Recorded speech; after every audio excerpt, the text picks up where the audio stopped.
सुप्रभातम बच्चों। आज हम पाठ 2 वर्ण, शब्द और वाक्य का रिवीजन करेंगे। बच्चों, क्या आपको पता है कि हमारे मुख से जो कुछ भी ध्वनि निकलती है वही ध्वनि वर्ण कहलाती है।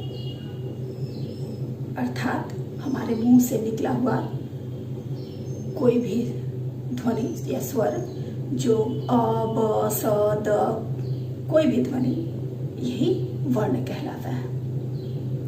वर्ण 2 प्रकार के होते हैं, एक स्वर वर्ण और दूसरा व्यंजन वर्ण। स्वर वर्ण जो बिना किसी की सहायता के बोला जाता है और इसकी संख्या 11 होती है। इसमें किसी दूसरे की सहायता नहीं लेनी पड़ती। दूसरा है व्यंजन वर्ण।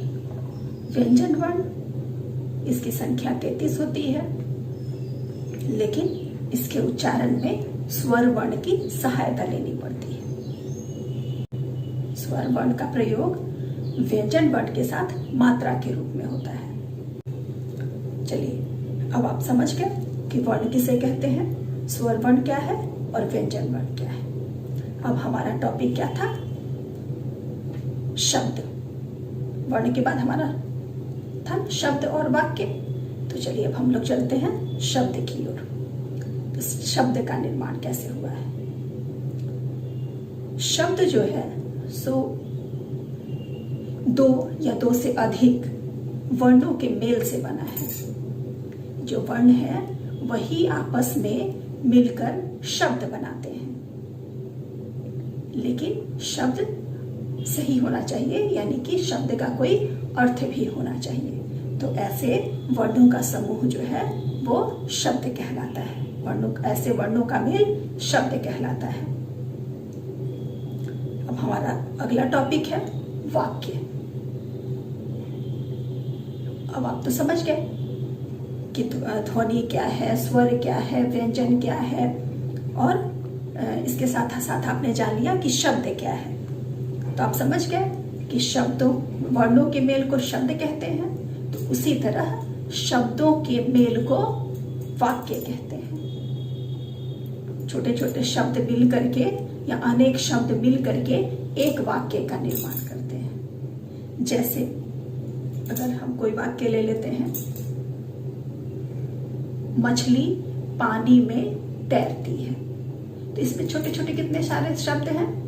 मछली पानी में तैरती है।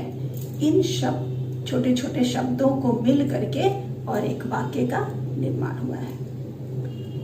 इस वाक्य का अर्थ निकलता है, इसलिए ये सही वाक्य है। यदि हम इसको इस तरह से जुड़े कि है तैरती पानी में मछली, तो इसका कोई सही अर्थ नहीं निकल पाएगा। इसलिए सही शब्दों का जो मेल है वह वाक्य कहलाता है। अब आप इसे समझ गए होंगे। अब हम लोग इसके प्रश्नोत्तर की तरफ चलते हैं।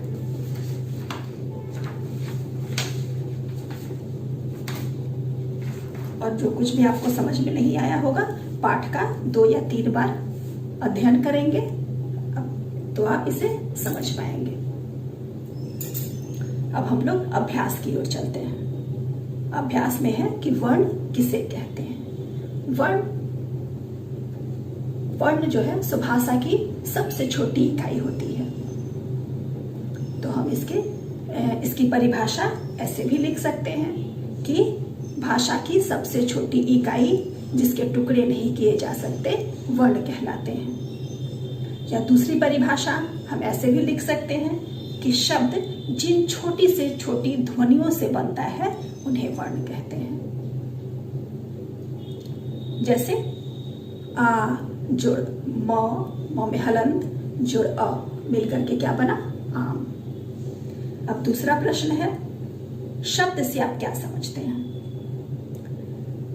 शब्द यानी 2 या 2 से अधिक वर्णों के मेल से शब्द का निर्माण होता है।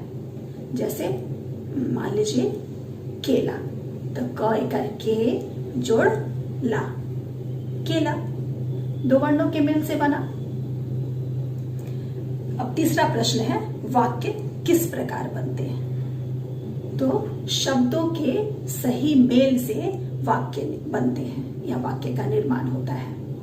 जैसे मैंने बताया था उदाहरण के में कि मछली पानी में तैरती है, तो मछली जोड़ पानी जोड़ तैरती जोड़ है, मछली पानी में तैरती है। इतने सारे शब्दों से एक वाक्य बना। अब मात्राओं, तो दूसरा प्रश्न है कि मात्राओं को जोड़कर शब्द बनाइए। जैसे म जोड़ आकार जोड़ ल जोड़ बड़ी की मात्रा, तो क्या हो गया? माली। ख में है क ओकार जोड़ य जोड़ ल, कोयल। च बड़ा ऊ जोड़ ह जोड़ आकार, तो क्या हो गया? चूहा। घ नंबर में है म जोड़ ए की मात्रा जोड़ ल जोड़ आकार, मेला।